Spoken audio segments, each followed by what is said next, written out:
6:01 p.m. and having a quorum in the room, I am opening the March 14th, 2022 meeting of the Ad Hoc Bylaw Committee. As a reminder, we are on Zoom. We are being recorded and broadcast on local television, and will be rebroadcast. We're live streaming, and it will be on YouTube, hopefully tomorrow morning.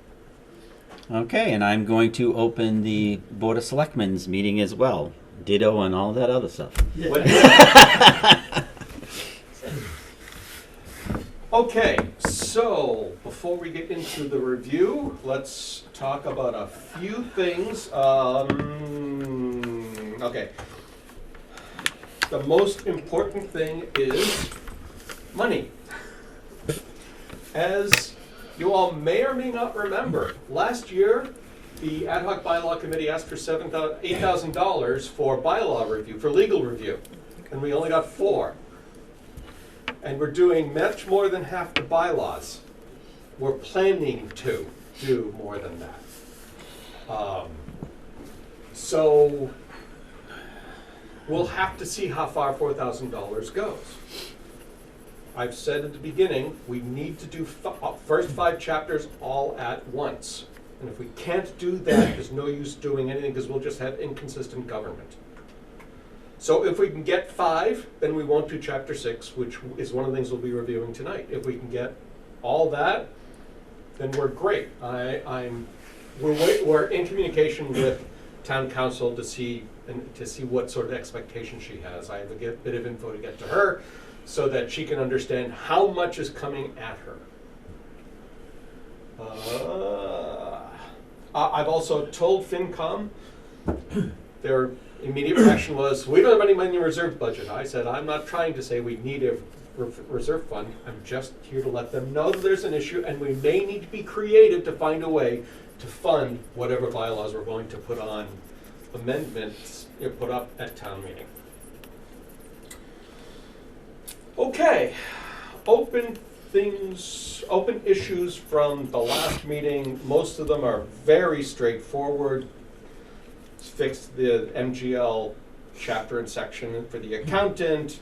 We tweaked some of the CIPC to remove FinCom and to talk a little bit about the budget, the capital budget, revolving funds. We added salaries to a couple of table entries. If you're interested in seeing any of those, we can. If not, we'll just move along. The one thing that turns out to be more substantive and perhaps controversial is the changing of the words in the Finance Committee bylaw. The objection was that because it is that create as a total verb is in the town administrator bylaw, we went around a little bit and the committee went around a little bit and decided to change the word in the FinCom bylaw to refine. So they refined the budget. We have not heard back from FinCom if they consider that acceptable or not. So the process continues. Today, I intend to get through chapters 5, 6, and 7. Chapter 5 is committees, well, multi-member bodies. Chapter 6 is public and private ways. And chapter 7 is unmodified bylaws. Why are you going to look at unmodified bylaws? Because we modified a few of them just enough to make sure that they conform with the definitions of day and working day that we define in general provisions. So are you required to have town council look at all of them if there's any changes, or you just... That has been the policy of the town. So those ones you made, those very minor changes, still have to be reviewed by town council? Okay. They have been. Okay. Anita, I don't know if you noticed, but Lynn just joined. Hi, Lynn. Peter, it's Leah. I have a question, if I may, Lyndon. Yes, ma'am. Can you just double check? I forgot to double check in that section about the accountant that references the MGL. I wasn't 100% sure that the MGL matched for the whole way through. That whole section was pointing to the correct MGL. I think Carol picked it up on the accountant specific, but I meant to go back and double check that the other MGLs in that section were also pointing to where it defines the town officials and everything. We have done the right thing. It'll be in our next publication, which I didn't do Okay. this weekend. I was too busy. Thank you. You're welcome. So let me now remember how to work Zoom so I can share that screen. And here we are. So let us go down and begin. Oh, somebody needed to fix that too. That's okay. Multi-member bodies. Now, the good thing about this whole chapter is, generally speaking, there are very few changes and they are not consequential. This happens to be the exception because this needed some updating. AgCom, we spent a fair bit of time going through Chapter 40, Section 8L, which we adopted at town meeting recently. So we made sure that the powers and the duties were consistent between Mass General Law and this. One of the things that was a bit touchy was the subject of alternate members, which we've had in our bylaw forever and is not mentioned at all in MGL. That was concerning, but we had a quick conversation with the town council and they said your bylaw is fine to have alternate members in it for blah, blah, blah, blah, blah reasons. I don't need to go into them now. Unless you're interested, but. We are waiting for feedback from AgCom, so this might not be the final form. And since they've now talked about it for their next meeting is scheduled to be their third meeting in a row talking about the bylaw. So I'm waiting anxiously to see what they have for feedback.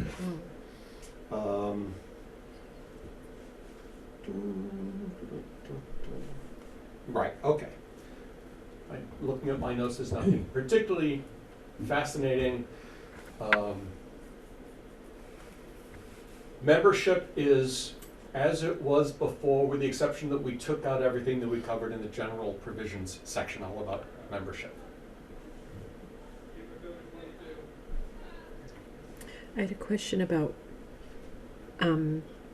members on B. Mm-hmm. So we talked about the 3 of the 5 members need to be directly involved with engage with agriculture. Mm-hmm. What about it may be implied, but the alternate members, should they be poised to be those 3? Or are they just any members? It's hard to do that only because an alternate member can sit in. So if an alternate member were to be promoted, if you will, to a full member, that's the time that it would matter. Mm-hmm. If you have the same restriction, then you're limiting your pool of alternate members. Mm-hmm.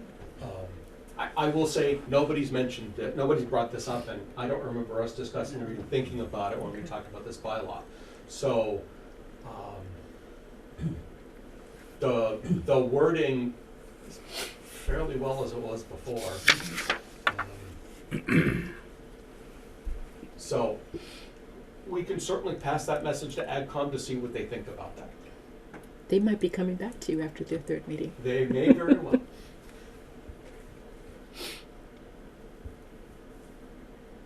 Other than that, 3 years terms, alternate members have a 1-year term, so you know how much appointing you need to do.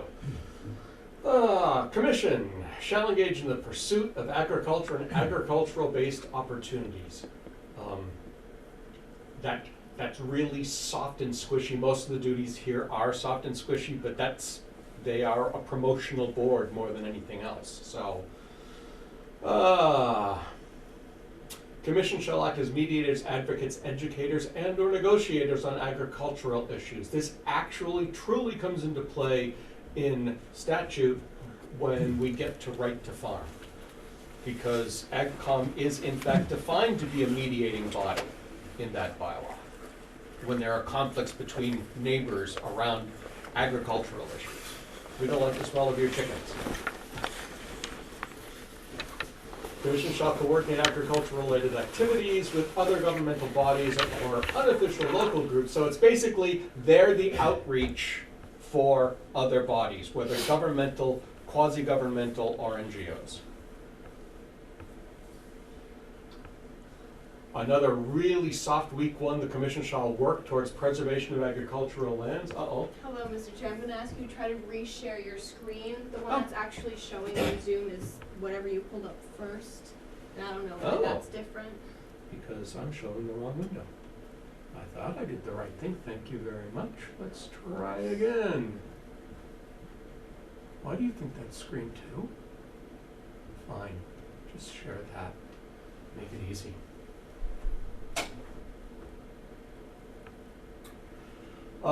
Work towards preservation of agricultural lands. Nobody, I don't know what that means. I don't know if anybody does know what it means specifically. I mean, I can think of what it might mean, but it's very generic and soft and squishy, as I say. The Commission shall pursue initiatives to create and maintain a sustainable agricultural community. Again, motherhood. This is all pretty much motherhood and apple pie is what I like to call it. And Commission shall perform other activities that are consistent with the Commission's purpose. So they can do whatever they want as long as it's consistent with the purpose as you can define up above or an MGL.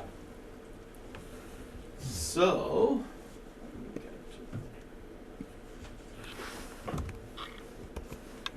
there we go. Peter, it's Leah. Yes. If I may, Lyndon. Yes. I'm not sure if it comes in here, and this might be a conversation for the board and especially for AdCom. I don't know if we want to put in the bylaw that the town wants them to review any 61A properties that come through. I know right now it's just in the policies. No.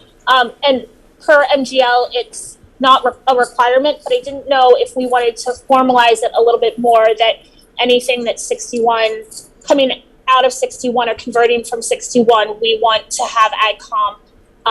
I was surprised to learn that it wasn't anything more formal than a policy. So, Well, I've already seen a couple of heads shaking, but I don't want to say no. I think this is another question we can put to AdCom to see if they would like that specifically in here. I'll defer to their wishes on this. If I may, this is Lynn Turcott. Would that come under D, work toward preservation of agricultural lands? Yeah, I would say. It could, sure. Again, a couple heads nodding affirmatively.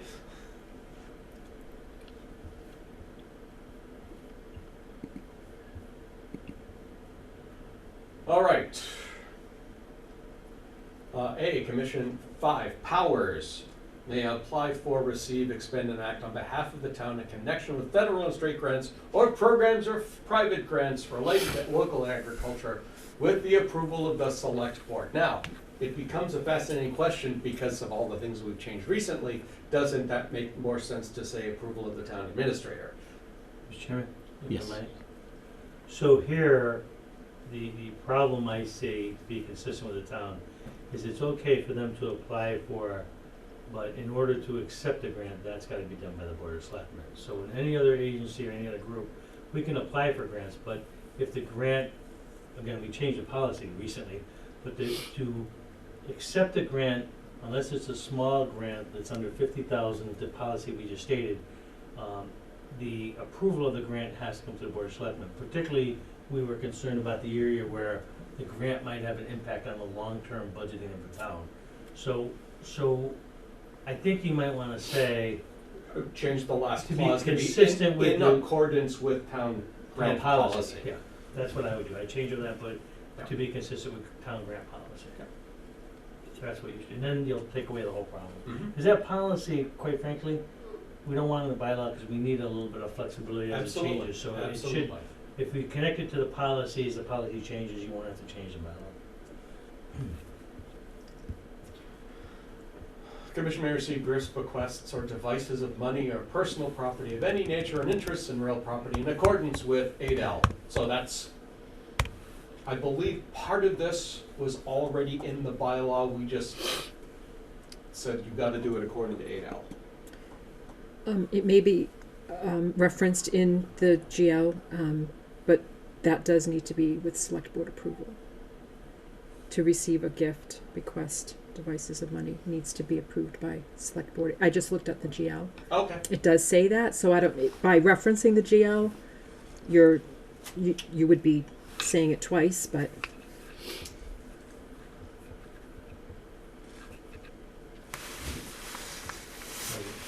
If I heard you right, receiving So I gifts, think we need to, having it be approve. twice in that specific area may not be bad, because right, it's going to the specific issue, so I would say better to have it referred to twice than not have it.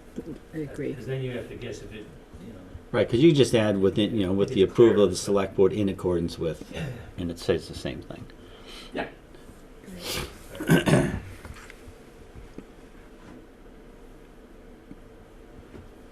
The commission may buy, hold, manage, license, or lease land for agricultural purposes. That is straight out of 8L. No selectmen's approval?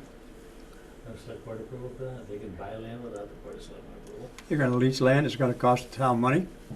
Yeah, Or it it's- could be the other way around, that town holds the land and AgCom leases it to someone else. Yeah, if you word it that way, yes, but right now it looks like somebody can go out and lease land and charge it to the town, theory, in my eyes anyway.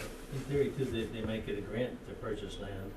They get the grant, and then there may be maintenance of some type required to that land that the town's on the hook for. So in my mind, it should be with board of selectmen approval or review or something, because I think that's pretty wide open as to give them a lot of authority that the board of selectmen may not be so excited about.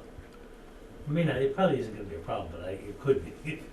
It does say, it says unless otherwise restricted by law is where you got that from, but I think it's our own bylaw, so we're not, what is Yep. that? As long as we're in harmony with and not going against.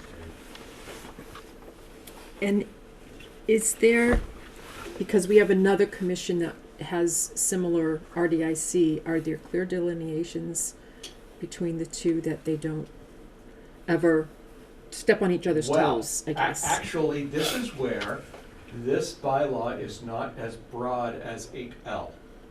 This specifically limits it to agricultural land Mhm. and agricultural purposes. 8L also allows it for conservation, which goes directly into Concom territory and who, that whole battle.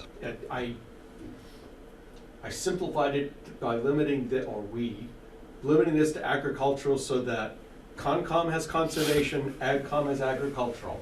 That's a clear delineation.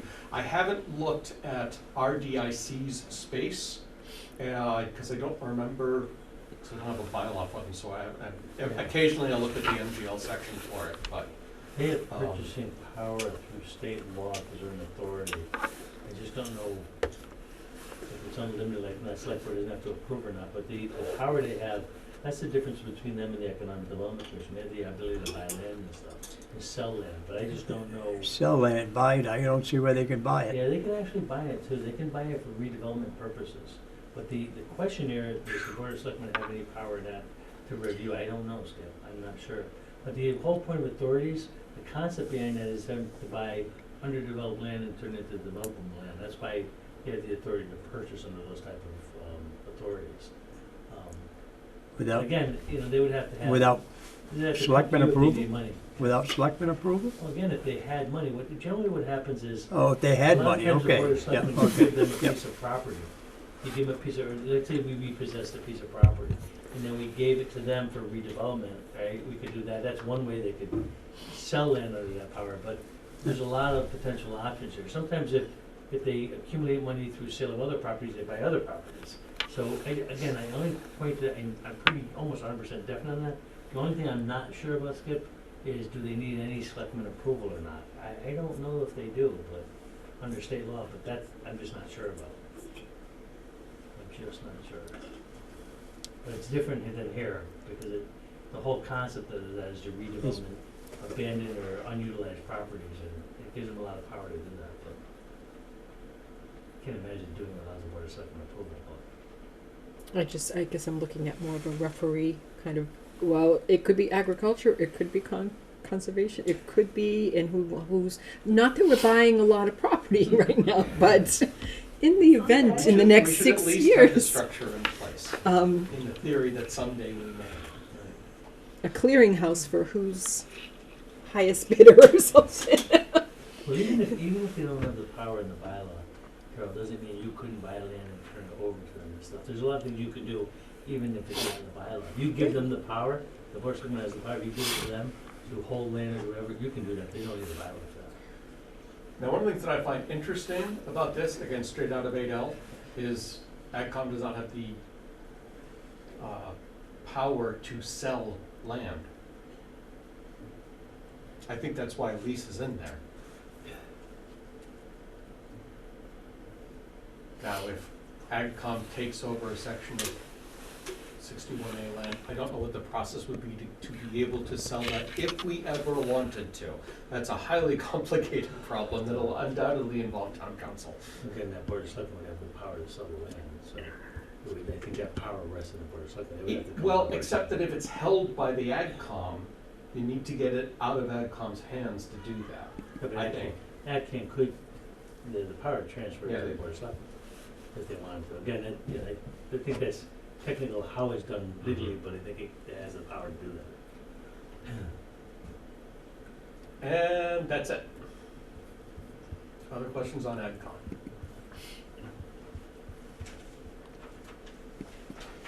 Okay, bylaw committee. One day we'll have a real permanent bylaw committee that we'll be able to transfer all of our work to from the ad hoc. So there is not a lot that changed here. Yes, all the membership things that are duplicative were removed. There were several sections in here, or a couple sections in here about basically duties of the select board. They were all moved to the select board bylaw. In fact, this is all the same except, G.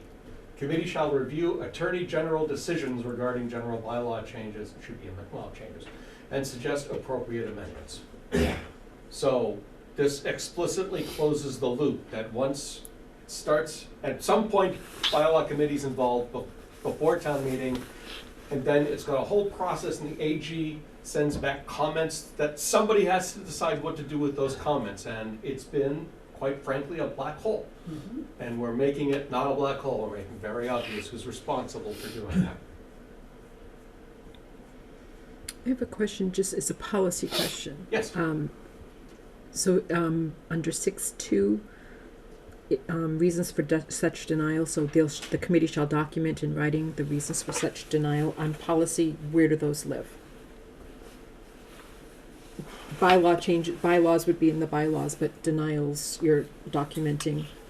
Like I said, it's a policy, this question, just.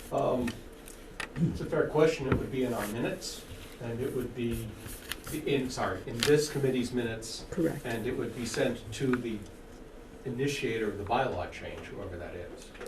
And supposedly, so you would have a shared file on Google Docs or wherever that would live. So I guess. I don't know that I'd say that. I'd say that being in the minutes,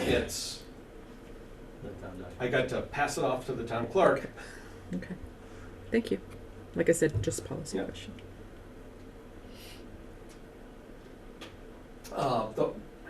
We could change it. One of the things that is in several bylaws is that the clerk of the committee is responsible for sending a true copy to the town clerk of all decisions. That's the way it is in planning board and earthworks board. There's several boards that have that. I'm not gonna be the clerk of this committee. Oh, okay. So say the clerk sends it to the clerk, that's a little weird.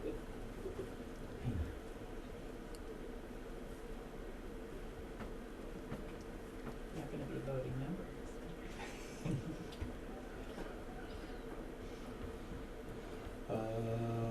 And I don't think there were any other changes here. Peter and Lyndon, if I may. Yes. The 6 years, is there any, I think that this is under 6H to review general bylaws and make any applicable law changes at least once every 6 years. Is the 6 years kind of I forget how we came about that when this was originally designed. Was it generally that's how cycles work, or is it just a kind of rather arbitrary number? It's not every year, 2 years, but it's not a decade. Right, so that was a good part of a discussion about this duration. We did not want to cause it every 3 years. The good thing, so there are really 2 reasons why it's every 6 years. The first one is it's a 3-year appointment to the bylaw committee. So after 2 appointment cycles, we should have, we expect, enough new members that this is how all the members become familiar with the body of bylaws. The other thing is, this is not entirely unrelated to charter cycles. Charter cycles can be, I believe, 5 years. So we made it 6 because it worked out better with the purposeful math. And I know this is not the charter committee, but it makes sense to me that if you're going to have the town vote for an amendment to the charter, amendment to bylaws in the same time frame, a look at update for some number of bylaws all at once, I think that's the right cycle. And if I may again, sorry. Go ahead, Leah. I'm sorry, go ahead, Leah. No, sorry. If I may, is there generally communication coming out from if there's significant changes to MGL or anything? I mean, that the bylaw committee would be aware of if our MGL, we need to re-reference anything differently or add references or anything. Is that kind of on the onus of the bylaw committee also to keep a handle on what's happening at the state level also? Yes, and in fact, Okay. that should be somewhere in the duties.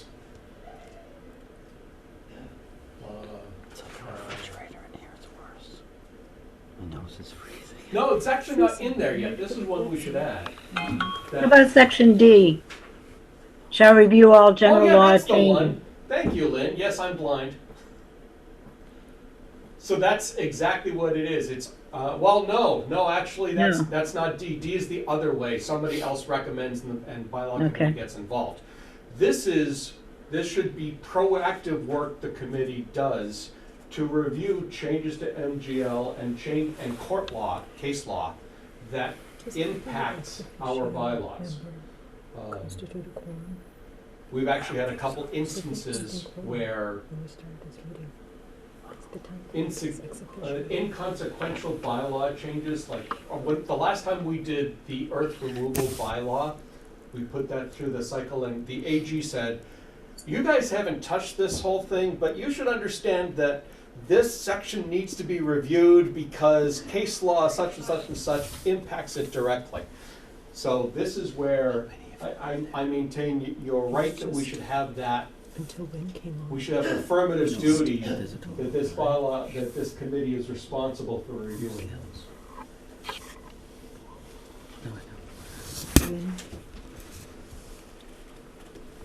I know generally at MMA meetings, they kind of go over case law, significant case law change, decisions or any major changes or anything, but I wasn't sure if there's a better process or an easier process or anything, so.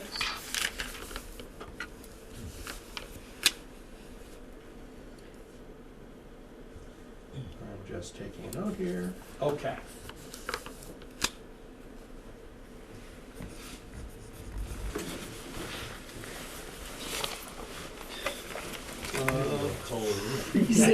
Yep. My nose is like frozen. Peter, I go outside and warm up. Peter, are there currently 5 members? Of the ad hoc bylaw committee, there are 5 members. Who are they? Myself, Anita, Norm Anderson, And Lynn Lynn. Turcotte, and Ron Kent. Oh, Ron's the one. He's not here, right? He's not here, Oh. that's correct. Just couldn't remember. So, but Anita's an ex officio? No, this is the ad hoc. on this. This So group this is is ad hoc changing. Oh yeah, bylaw this is going to be the. Okay, so that's This will be the that is a permanent committee. change. Yeah. All right. This is just ad hoc. Thank you. And so when this comes into after ad hoc is dissolved, everyone will have to. It'll be apply whoever gets again. appointed. It'll be all new could all be on the board or reappointed. Maybe some move along, but. But you're not gonna dissolve this until after the AG makes its recommendations. right? We will not dissolve this body until the permanent bylaw committee is seated and we have transferred any work in progress to that committee. That is, I made sure our charter said, our duties, our charge, excuse me, not charge. Is your plan to try to do that for July 1 or your next July 1? We don't have a plan. We haven't seen anybody hankering for anything. Thank you. So, We'd like to be doing it for 3 years. yes, we would like to be done, wouldn't we? Needing us to leave. Public information and input, this is the same except for one sentence in C. It used to say something about published in a newspaper 7 days in advance, so whatever. We changed the words, and you're going to see this change in several bylaws, in a form and location approved by the select board. The select board has a policy about public posting. And that's what we should be saying, that's what we should be following generically in all of our bylaws. So that's the point of this. Now, maybe we need to tweak the language a little bit to specify the policy, but.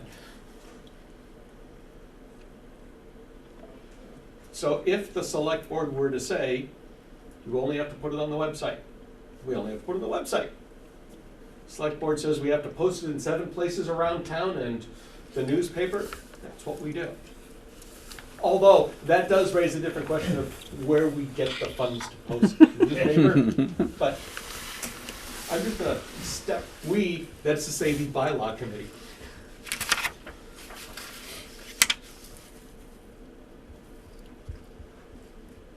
And the rest of it's the same. Council on Aging.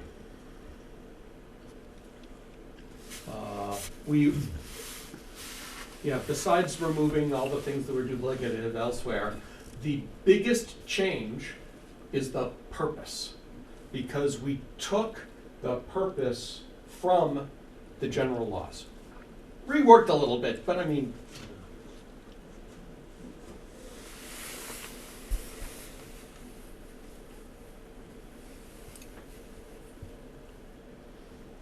so the Council on Aging is established to coordinate and/or implement programs designed to meet the needs of senior citizens in coordination with programs of the Massachusetts Department of Elder Affairs.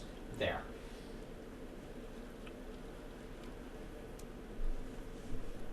We did not change the appointment size, so it's still 3, 5, or 7 defined. We explicitly say the select board annually specifies the size of the COA if we didn't already have that.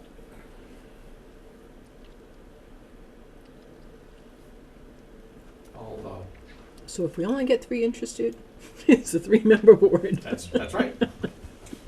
That was a long discussion at a town meeting, and I can remember Joe Becker finally was the one that made the motion to do that, because it was hard for them to get members, which is a shame, but. I imagine it's cyclic over some number of years. Interest is high, interest is low. And that's it. The Earthworks Board. This is exactly the same way that it was when it was passed, other than removing the duplicative member section.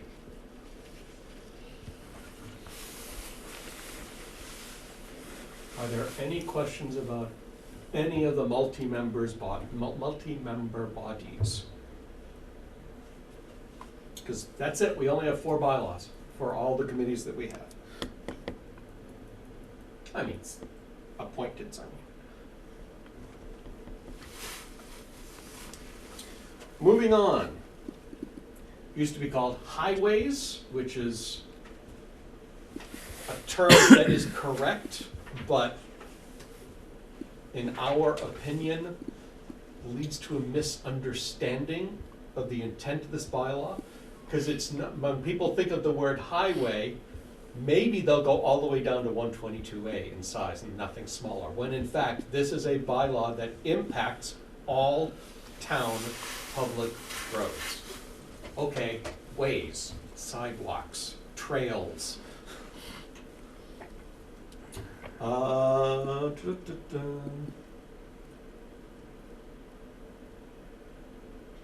Fundamentally the same as it was before. There's still the prohibition about throwing snow in there or obstructing.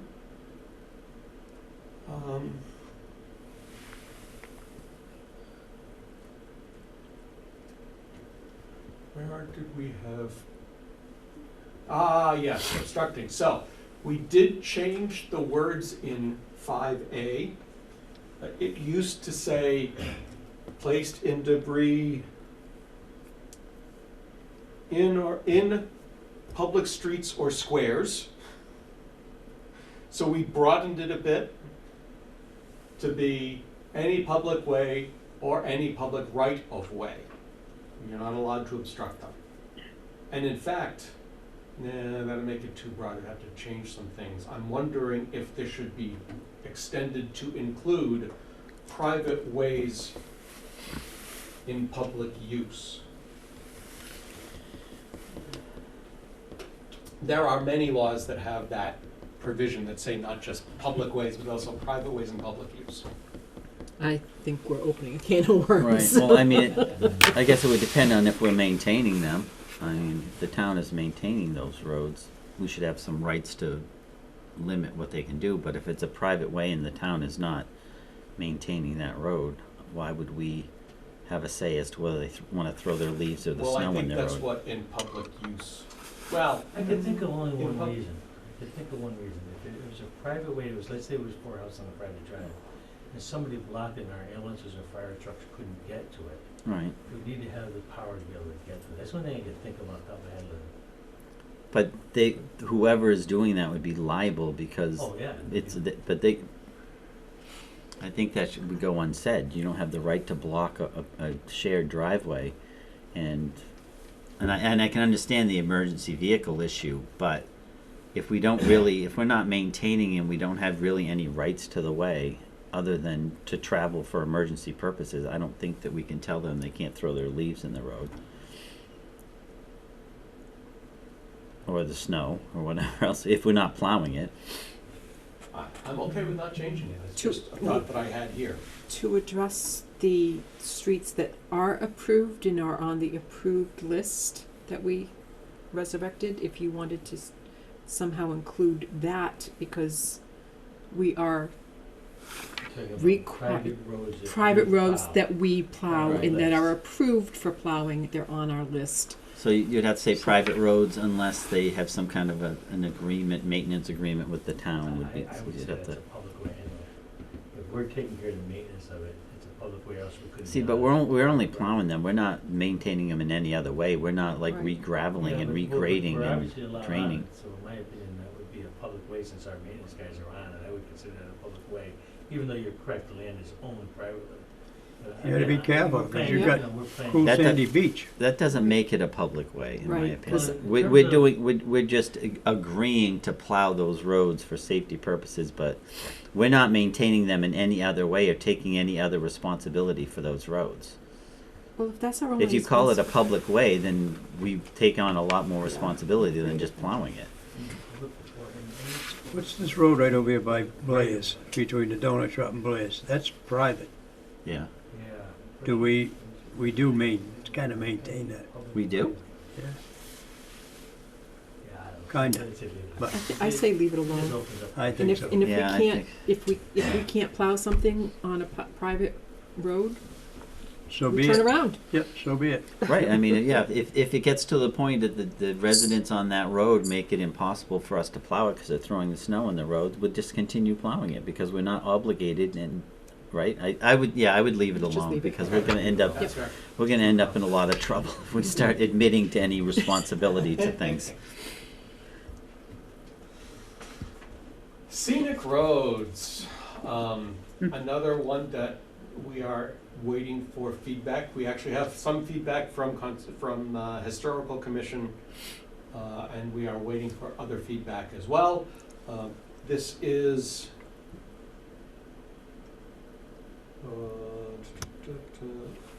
again, substantially similar to the way it was, other than the way it looks, so, and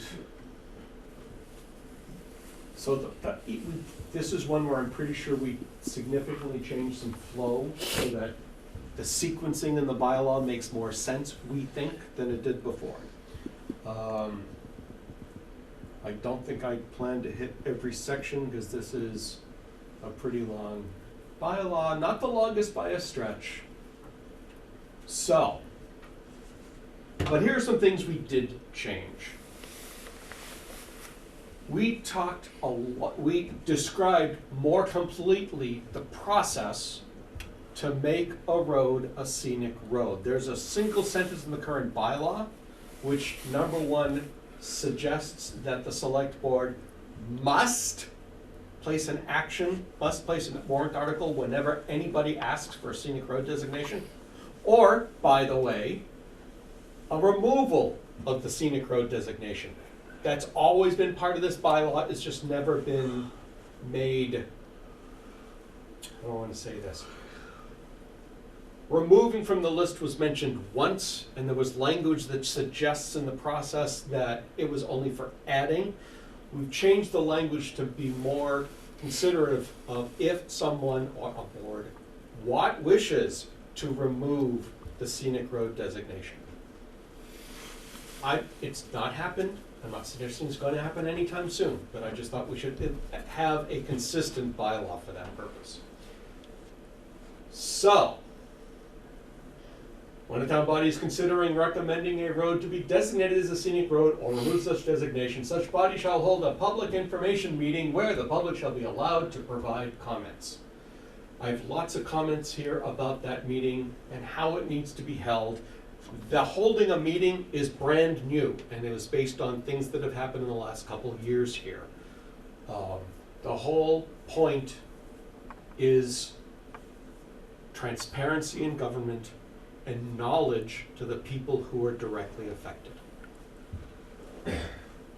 We did not call this a hearing, and we talked a lot about that. It is merely a meeting, because we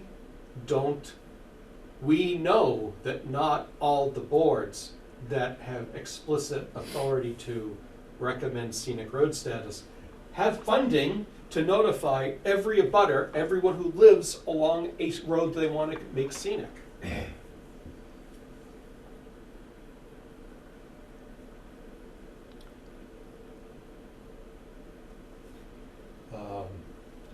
So, the meeting needs to be held 7 days before, I'll just pick on Concom, before Concom recommends the select board to make a road scenic or to remove the designation.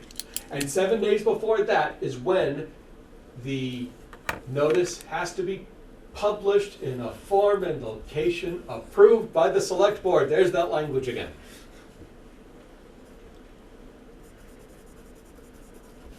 And again, it is very important that in whatever publication there is, that the name of every road or segment of road that's being considered for this is explicitly mentioned so nobody is surprised later.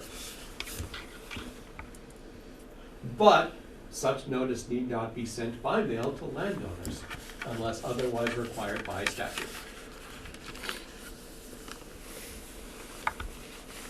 So, Planning Board, Conservation Commission, and Historical Commission all have the ability to request the status be set or removed.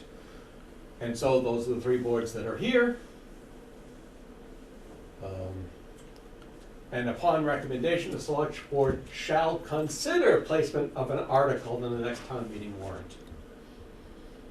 So again, this is a mindful change on our part. We, the bylaw committee, don't believe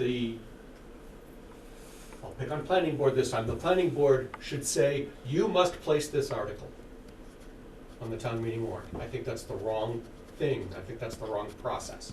Therefore, we say, you, the select board, shall consider it. And you have to give a written description of the characteristics of the road, etc. That's fairly well the same as it is right now. And Okay, we don't say, then the select board places a warrant article, and it's dealt with at town meeting and the town moderator calls upon, no, we didn't put any of that language in, because once we've left it to the select board to place or not place the warrant article, we don't need to say anything more in bylaw. But we also made it very explicitly clear, designation shall become effective when a simple majority so votes at town meeting. Not a 2/3 vote, it's like every general bylaw, and every other time we voted for this in the past, it's a simple majority of town meeting. If I may. Yes, please. So, I think it's planning board, conservation, or historic commission are the three, bodies that can recommend a change in scenic road designation. Is that correct? That is correct. So, it's not clear to me, maybe I missed it, on the first half of the, and maybe it's referenced under MGL, and I just didn't look at that MGL, sorry. That it doesn't say anything about the bodies, it refers to the bodies, and then it's not until section 4, where did I just see it? B, I think, where it says that it's at the recommendation, but it's not clear the process as far as if there's a different group that would be interested in having a designation added or removed, how they would go about getting it. Does that make sense? Yes. Planning, conservation, and historic are the three that are defined in MGL. Okay, so it is defined in MGL. It does not say anywhere else that no one else may, because in fact, anyone, in my opinion, anyone, a singular person or a body, can request it of the select board. But because planning, concom, and historical are in MGL, that's why we say those three bodies the select board shall consider for placement. Yeah, I guess under section 4A, where it says, when a town body is considering recommending a road be designated as a scenic road, or to remove such designation, such body, meaning the town body that is considering it, shall hold the public information meeting. That can be any public body. It doesn't necessarily have to be one of those three, or... Yes, I believe that is correct. Okay. You could always do it by a citizen petition. Also true. And this is probably more of a process thing, if it's citizens petition, are they still required to hold the meeting 7 days before and everything? Because for citizens petitions, it's required to be automatically placed as submitted, I think, right? That is correct. So number one, if it's a citizen's petition, it is not a town body. Okay. And so none of this applies. Right. Because somebody just wants to do it. Won't be the first. We've seen enough citizen petitions, we know how they go. So there isn't, but as I said, it is my opinion that the select board must consider recommendations from planning, concom, or historical, but they need not consider recommendations from any other town body. And citizen petitions are always special, so I'm going to ignore that. And I guess my question was a little bit, sorry, on the flip side of that is, it's not required that it's one of those three that does the recommendation. Mm-hmm. It could be any body, like, let's just say AgCom wants to make a recommendation, or, I'm sticking with like a defined appointed town body. Yes. Could make that recommendation, but it's not, then we don't select board doesn't necessarily have to consider it as, doesn't even necessarily have to consider it. Is that right. your... That is exactly correct. So may I ask, is this in chronological order of events? So a town body Yes. wants to consider something, should they go to one of the three committees to ask for backing? I don't think it would be bad if they wanted to, but there's no... All right. There's no process need for it. Okay, so by the time that it gets to the select board for consideration, should the meetings have been taking, the public meetings Oh, yes. have been taking place? So. And so the evidence would come to the select board? Right, the body for- thinks about it, so we'll just pick AgCom. AgCom thinks about it and discusses it and says, yes, we want to do it. AgCom held the public meeting. AgCom, after that, and whatever other deliberation based on what comes out of that meeting, decides to recommend to the select board. Great. There it is. Thank you. Just was.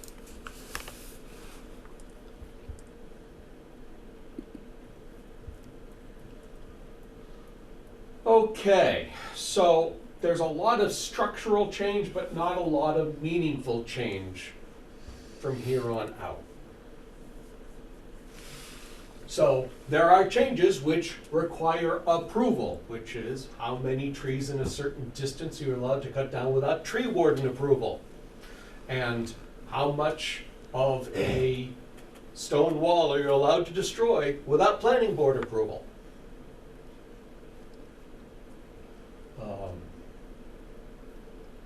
So either the tree warden needs to approve, well, I shouldn't say either. The tree warden needs to approve and or the planning board needs to approve the changes exactly the same way it is today.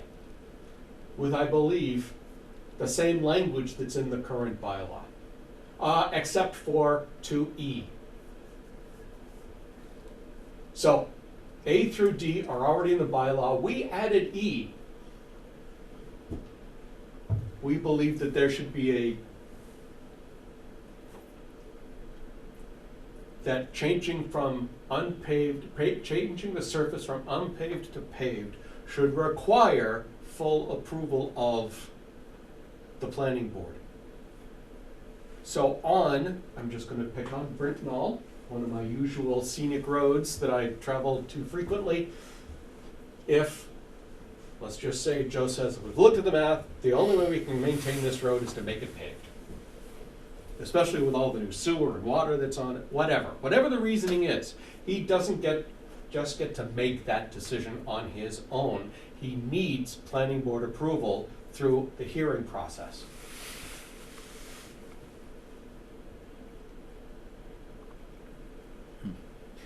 So again, we have some generic looking things in 3, any person desiring to make a change requiring town approval shall submit an application in writing to the appropriate town authority. What's the appropriate town authority? Are you making tree changes? Are you making, and/or are you making stone wall changes? Because that's the limit of what we can regulate.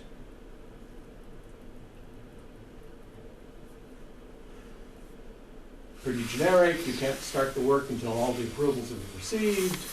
And the tree warden or planning board shall be notified within 5 business days of commencement. So if an emergency happens, if this tree is about to come down and it represents a risk, a public threat, then the landowner may take the tree down without approvals. But he's got to notify, the landowner, the person doing the work, needs to notify tree warden and planning board of anything that happens of an emergent nature.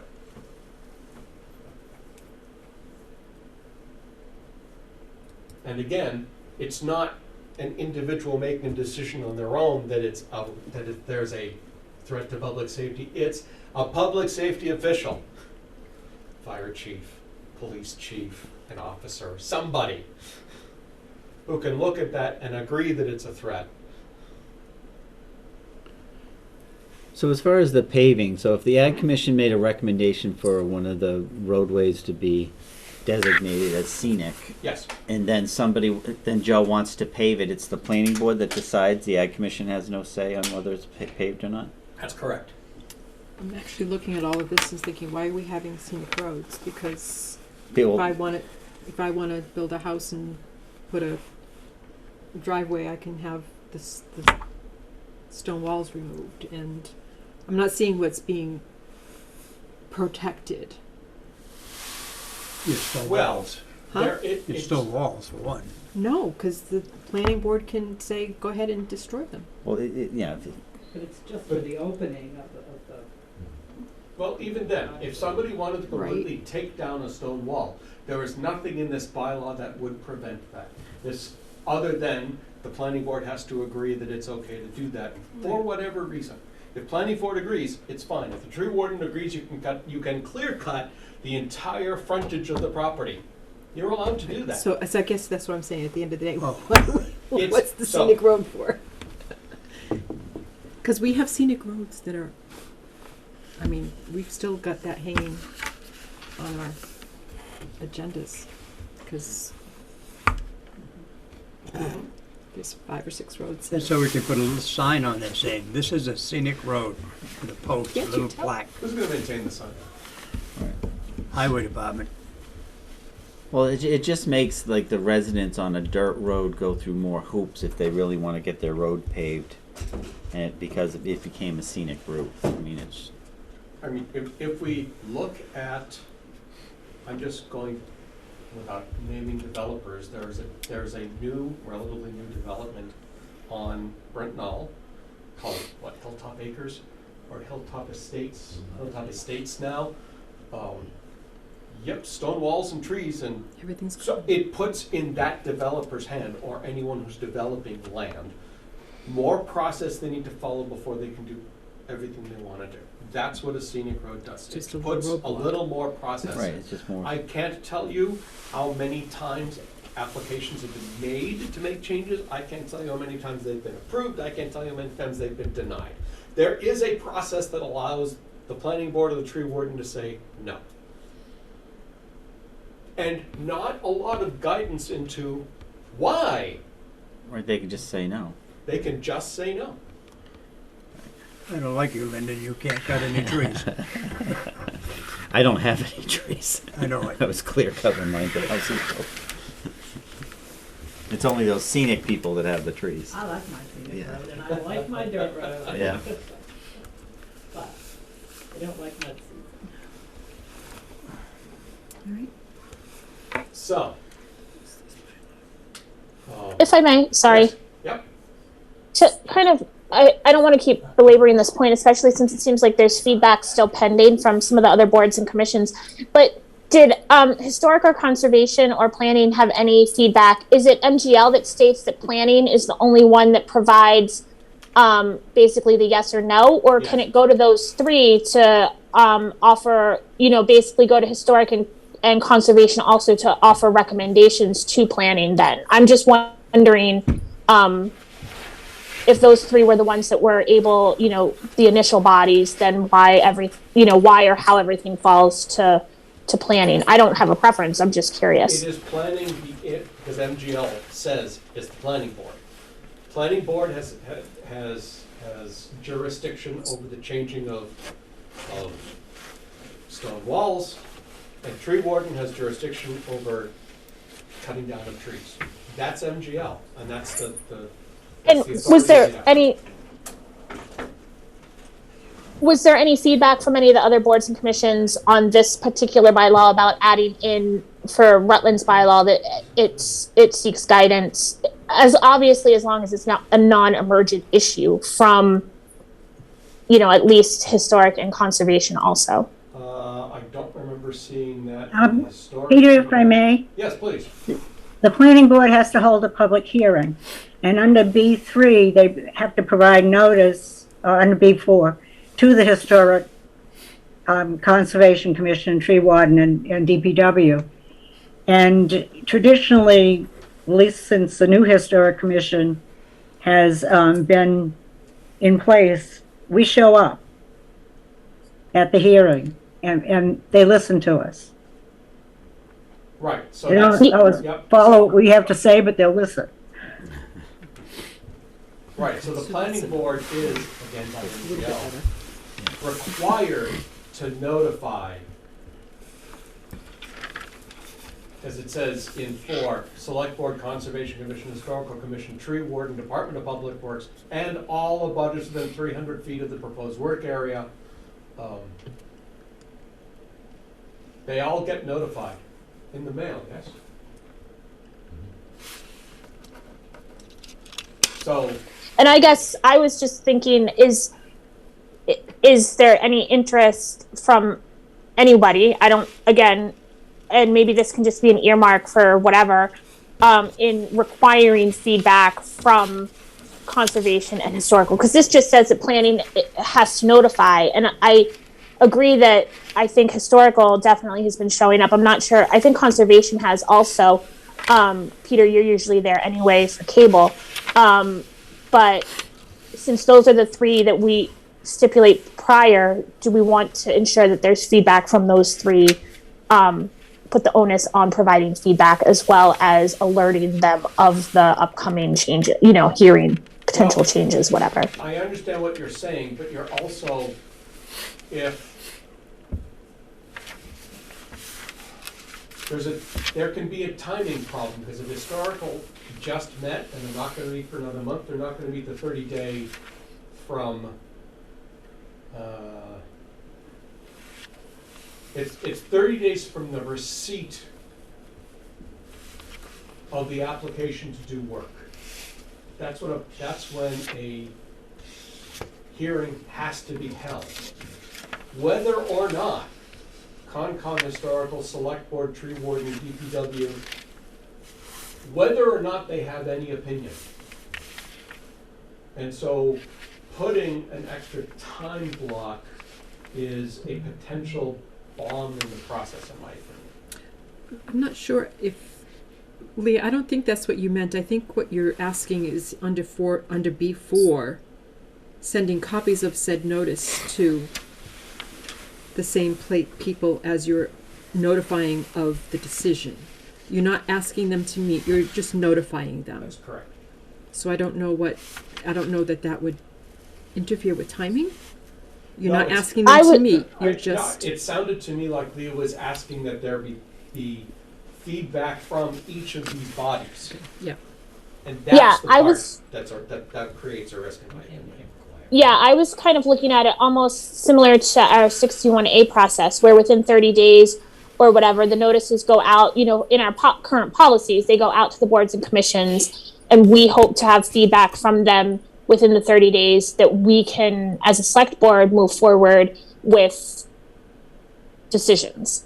And so I was kind of equating this, I know it's wholly different, but similar to that in the sense that if there was something super interesting that one of those Concom or historic felt strongly about, then they would make it a priority to meet to provide formal feedback.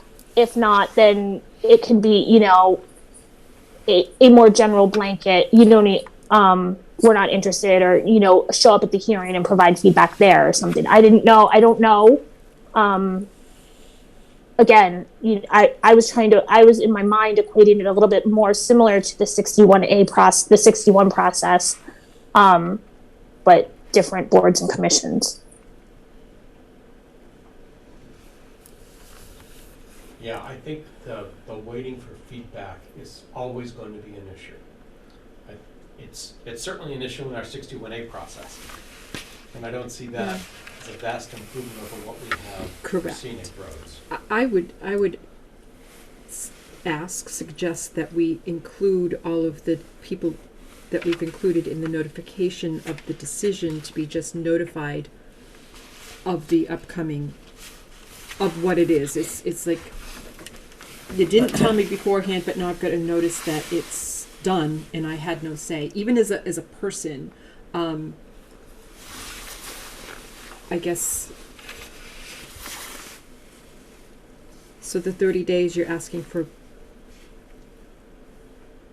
What is the 30 days is who is making that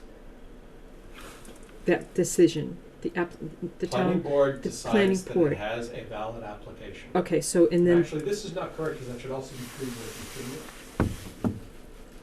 If the tree warden can decide to hold, oh, I know why we did this.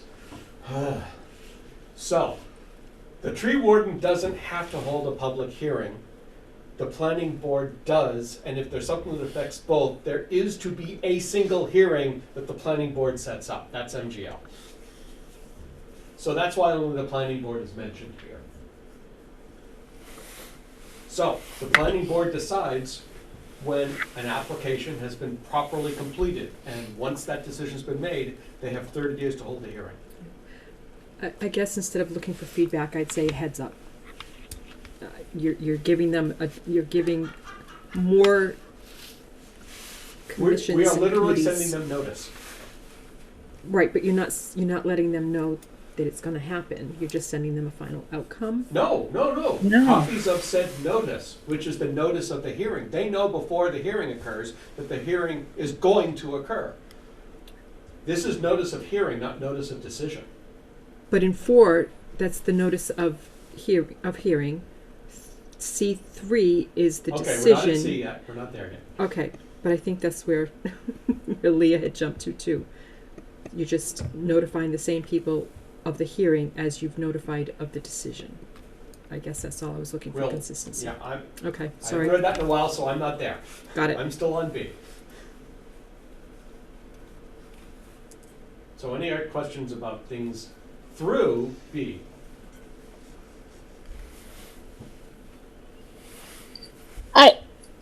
I'm still, again, I'm gonna drive you all nuts on this point. And again, I was hoping for more feedback from the other boards and commissions. But I wonder if as soon as planning board determines that it's a valid application, if that valid application could then be sent at least to Concom and Historic as, hey, FYI, and then also, and I would think that would be an email to the chairs, the Tamika, the secretary, whatever. But then they would also get the formal notice of the public hearing, but then they would know that the public hearing is coming if there's any real interest on Concom side, on Historic side, whatever, they could organize or not.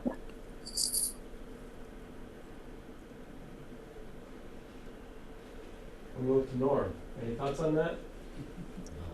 I don't see a problem with what's there.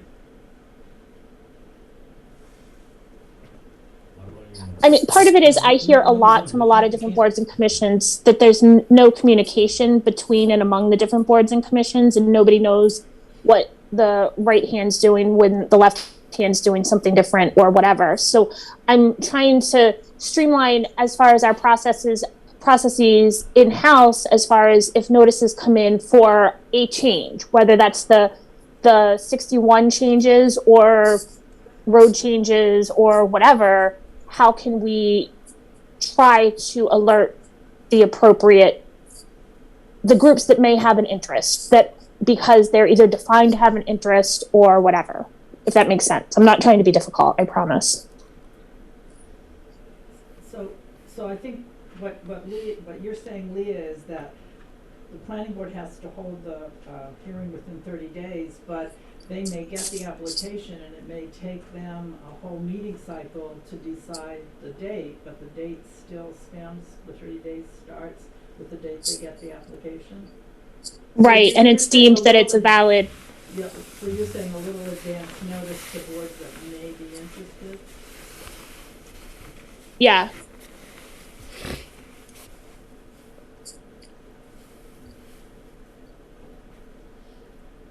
Originally, I was thinking having, requesting feedback from conservation and historic on anything. So in my mind, the process would be a notice comes into planning board receives it and verifies that it's valid, and it kind of automatically gets sent then to historic and conservation. And then within the 30 days, historic and conservation would provide recommendations, feedback, whatever.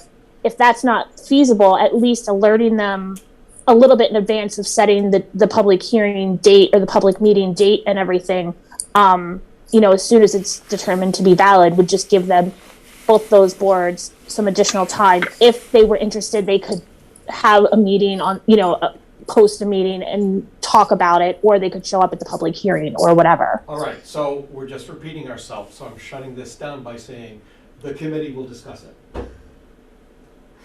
Okay? Leah? Sure. Okay.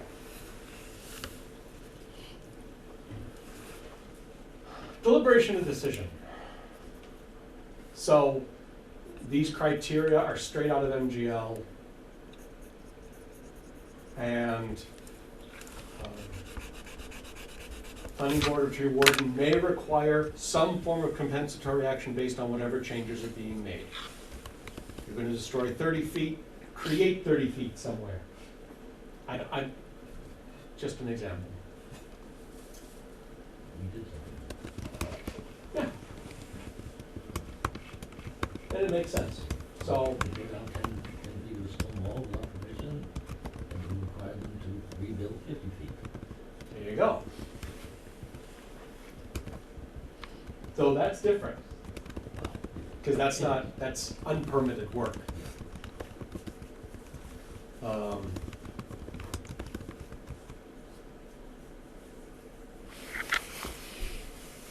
So, town authority, that's whoever makes the decision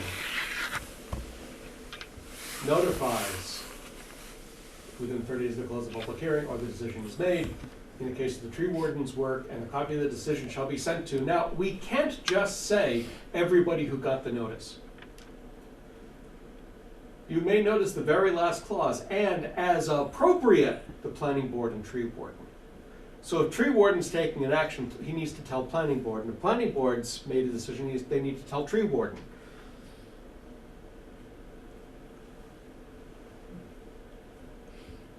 And other than that, we did not put abutters in this list, correct?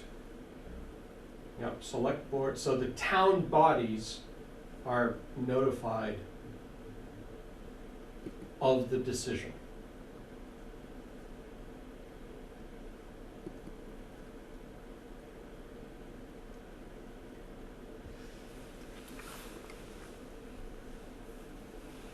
Okay. As currently written, the select board is also the Board of Public Works. If at any time that becomes separate, should that be added instead?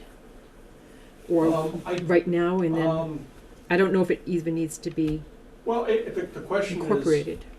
well, since the Department of Public Works is notified, say the people doing the work are notified, is there a value,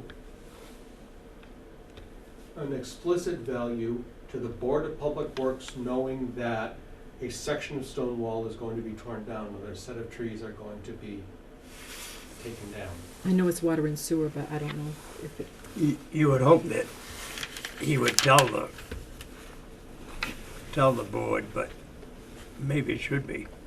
I mean, right now, as a select board, we know that because we're getting notified. I'm just saying, if it was ever to tease apart, maybe just note to self, if it ever gets teased apart again, maybe it needs to be added in separately if they're not the same board. But if it doesn't make any sense Well, for them to again, need to I just know, wonder, then, I just don't know what the value is to that notification. and it may not. Just a thought.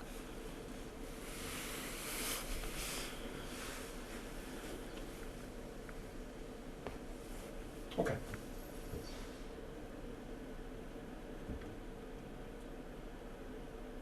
So they've made a decision, people have been notified, and work goes off or doesn't.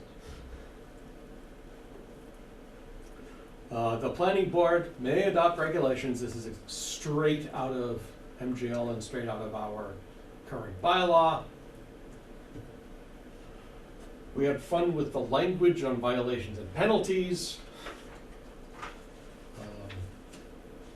But no matter who issues the citation, tree warden or planning board, as appropriate, are notified of a violation. Tree warden and or planning board, as the case may be, shall define and provide written notice of required compensatory action. That's that make 50 feet. And the timeline. And any party who does not perform the required compensatory action is subject to a fine each week until the violation is remedied to the satisfaction of the planning board or tree warden, as the case may be. I believe that C is new.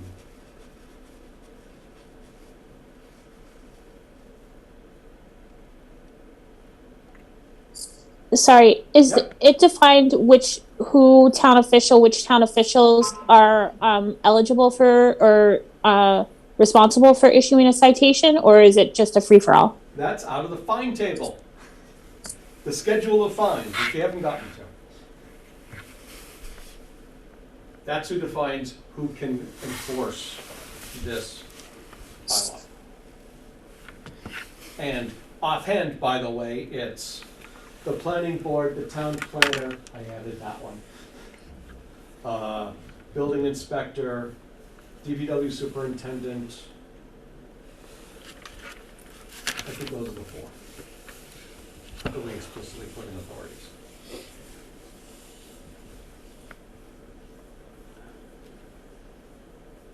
Okay? Thank you. And that's it for scenic roads. I want to talk about a lot of things that didn't change.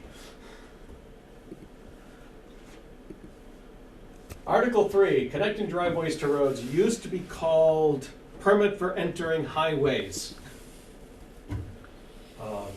And I would have thought this would be covered somewhere else, but it's not. We have an explicit bylaw, so we're keeping the explicit bylaw.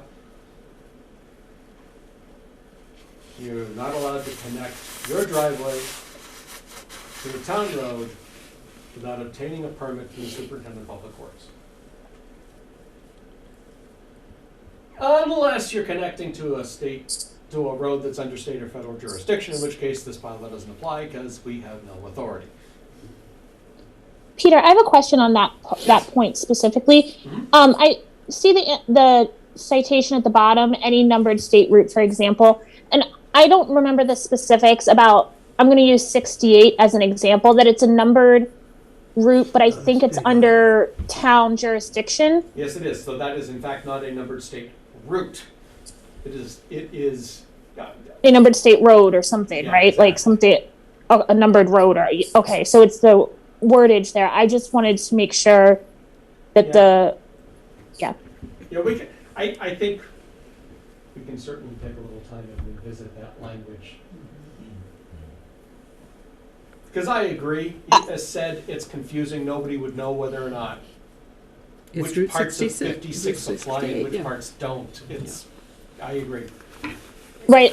I know it's come up not in the context of driveways, but in the context of other road maintenance and everything. So who's responsible for traffic studies or whatever. So, and it's been confusing. So I just wanted to.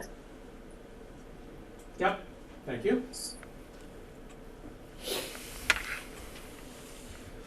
Moving on. Street names. Oh, these guys, I forgot because they're in a different order. Yeah, this used to be called Bylaw to Establish Official Names for Streets, which really is just about how do we adopt names for streets. We took out all the parts about the committee that was initially set up to establish the names and having them approved at town meeting. That's gone. All we care about is how does a new street get named and who's involved. So basically, planning board has to approve names of new streets after consultation with public safety, town clerk, and the town assessor. So everybody's got to agree it's a good name. And not a duplicate. Yeah, not too close to something else. Oakview. Yeah, we have That's right, Fairway, that's right, there are a lot way of too those. many of those. And then the planning board shall timely notify all those people when a vote is taking place.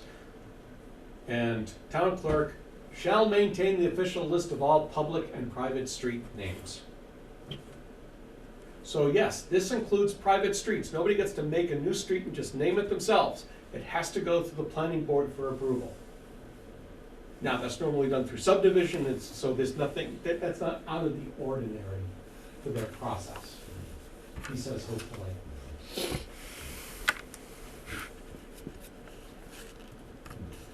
So there's a process for changing a street name, and as you can see, the general laws have a bit to say about that, but you can only be changed at town meeting on recommendation of the select board.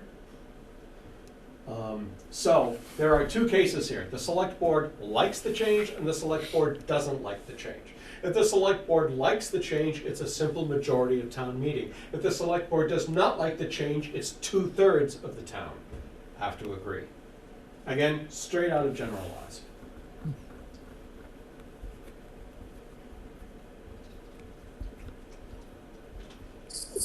I have a question. Yes. Do we want, anywhere in the purpose or anything, do we want to explicitly state that it's for public and private streets? I mean, we know under 3C it states that, but under purpose, do we want to say of new streets, public or private, or something along those lines? I know it comes in through subdivision process, so but just to kind of cover bases. I don't know. Yeah, I think it could make sense to add that to 3A.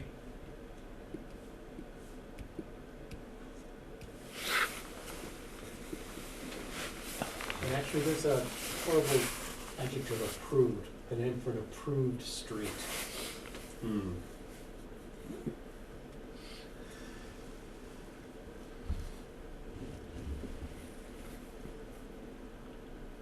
Yep.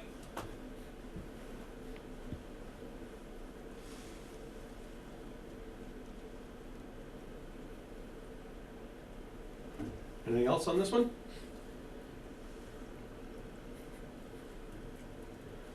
Structure numbers, which used to be, Oh, I'm sorry, you didn't do B. On that. I wanted to ask Anita, if I may, is there an associated charge when we make a street, it's talking about changing a street yes. name, is there a charge, and who do we bill? Because we shouldn't, if it's not our idea, if somebody's asking it to be changed. Yeah. We haven't done that to my knowledge since I've been town clerk. But anything through the registry of deeds is a fee, there's always a fee. so I would suggest that we hold the right, we retain the right to, or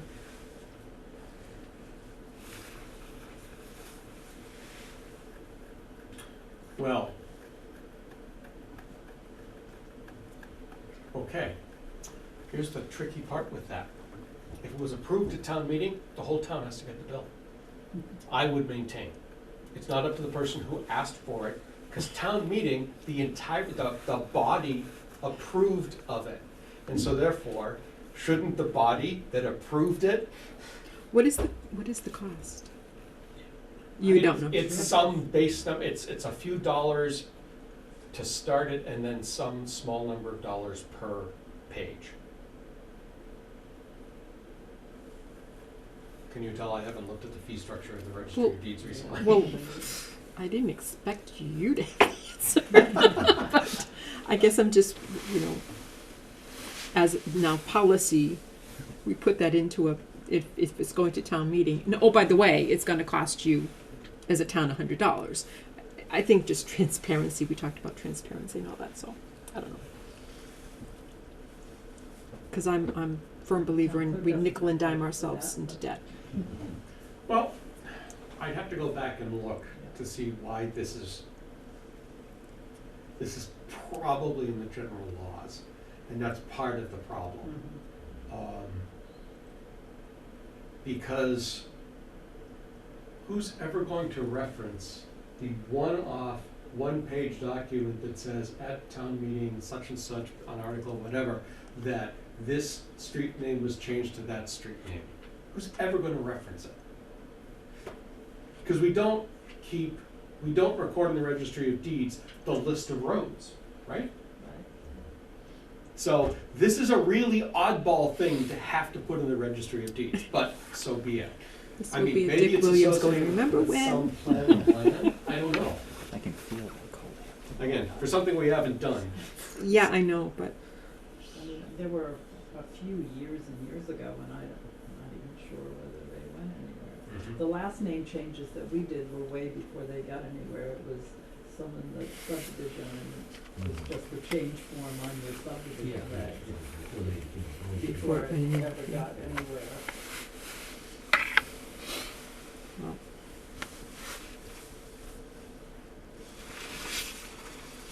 so I have no idea if we've ever actually changed an official name of a street once it's been I've got a list, I think there was one, that was a Doyle Road, so his house is probably in the 50s.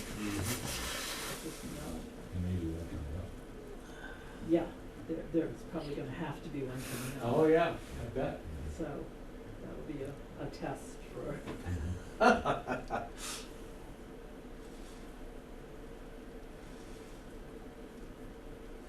Anything else here? that's, just back, I have a list of names that were accepted on the town meeting floor when they became a public, when the town voted to accept them. And the names are different than what's in use. There's one road in town that was accepted, three parts of it at three different times. Once called Lane, once Road, and one Lane, Road, and Street, I think. And my goal was to always have an article at a town meeting and get those all cleared up. But then we have to have dollars to go to the, but there are a few inconsistencies. Anything else on street names? You're right, you did skip B, I apologize. Let's try to move forward. So structure numbers used to be bylaw to establish a uniform system of numbering houses and other structures. Yes. So,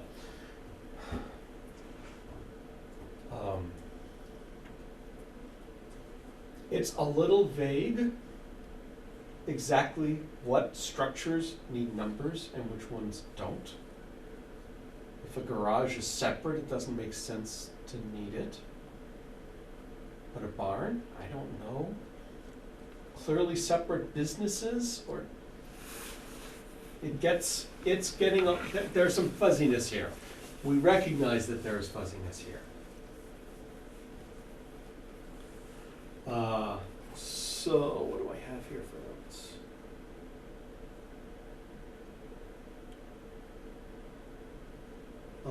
Okay, so there are some changes. We have a again, more fun. Oh, I need to change the format of that because that definition is not following the correct way it's supposed to be done. But a structure number is any series of digits, sometimes with an alphanumeric suffix, which, when used with a street name, identify a specific structure or portion thereof. So, it is not that unusual for there to be two businesses in a single building and each has a unique address.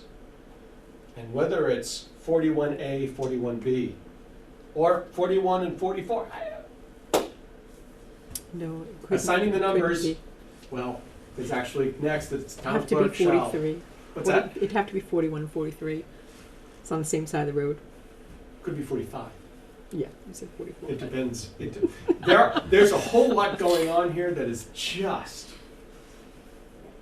very, very detail oriented. So we are explicitly making the town clerk the authority for assigning numbers after consultation with the Board of Assessors and the assent of the fire chief. Our bylaws currently say planning board, Right. but the town clerk has done it for decades. So, probably the state- And I can only assume planning board doesn't want that. I tried. Not a chance, not a chance. And not very many town clerk offices do numbers, and it takes a lot of time for the time. So much of the rules for assigning numbers are taken straight from the bylaw, current bylaw. There is one change, and that we changed in 4B1, we changed it from every 100 feet to every 50 feet. Because some of our zones have pretty small frontage requirements. And yes, illusory frontage having been eliminated will make that less challenging, but there are rules about estate lots and how they work in other phenomena, so we went with that. So the rest of this AB1 is all about what is the beginning of the road, because it says they are assigned starting the beginning of the road, so it defines what the beginning of the road is. And wherever you intersect one of the major roads, or the fire chief decides. Nearest the center of Rutland.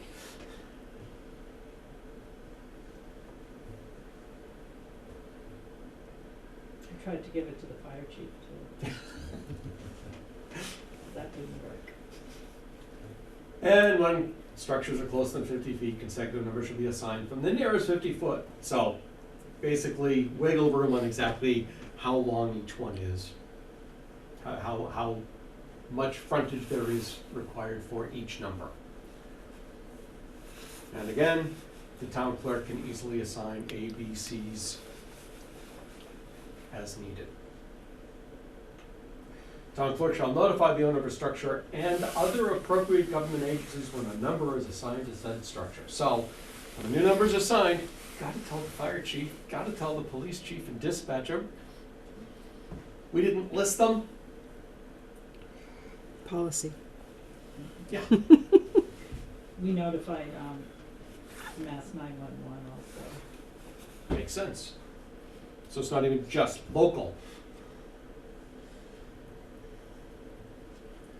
There have been rules for displaying numbers as long as this bylaw has been around. Our only noticeable change is currently it says the numbers shall be black or in a color contrasting with the background. We took out black as fundamentally a requirement. What the requirement is, it's got to stand out as a contrast with whatever the number's going against.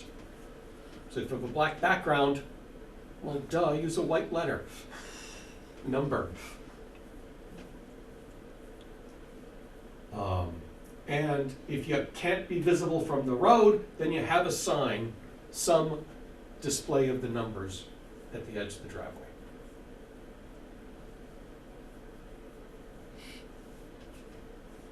I think we added E, that the structure owner is responsible for maintaining the visibility and legibility of the numbers. Okay.